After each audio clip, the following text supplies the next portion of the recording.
All right, folks, we're on to the third seal in the book of Revelation, chapter 6. And just a reminder, all of the seals that we see here in Revelation chapter 6, particularly the first four, are the result of what mankind does when Christians are not on the face of the earth. Remember, Christians have been raptured at this time, and as a result, the full restraint of God's hand upon mankind to keep mankind from destroying itself is completely lifted. And so this is very important because when we read what happens with these seals, it gives us a good understanding of what takes place when totalitarian rule comes into a country. And of course, we've seen many antichrists in the past. We have not seen the final one. He's the one that's coming after the rapture. And I've said this before, when you have an antichrist come into play with his totalitarian regime, he will immediately bring into the picture war, and then war ensues. And after war ensues, look at what happens. Let's read what it says is going to happen with the third seal.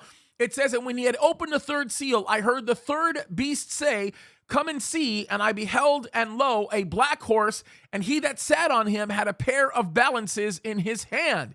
And I heard a voice in the midst of the four beasts say, 'A measure of wheat for a penny, and 3 measures of barley for a penny, and see, thou hurt not the oil and the wine.'" Now that's a big deal, because basically what happens is, as a result of war, you oftentimes have famine-like conditions as a result of the destruction that man puts into play. You can create a famine-like condition through exploding a bomb. You can put a famine-like condition through anything that you can really think of that involves destroying the land in which you are fighting on, right? Nuclear bombs can do that. There's all kinds of things. And of course, you have to know that one of the most common variables that exist within the economy of a totalitarian ruler, like, for example, the United States of America's ruler right now, is, of course, war, like we talked about. And then after the war, we begin to see the beginning of economic collapse. And that's exactly what's going to happen. But I want you to notice what it says here.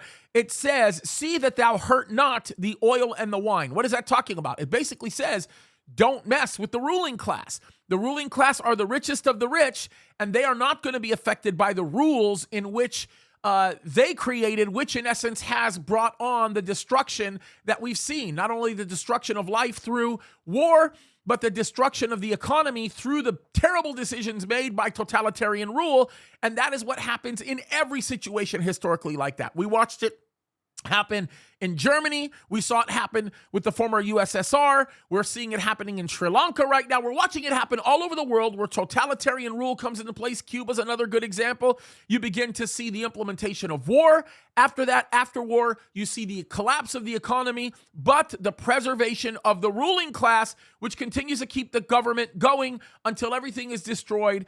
And then when things fall apart, there's either a new revolution, if you know what I mean, or something else that kind of breaks it apart. Now, the ending result is going to be the fourth seal, which we're going to talk about. It's a sad one, you guys. Just use this to remember the fact. This is why we as Christians should be involved in the political arena.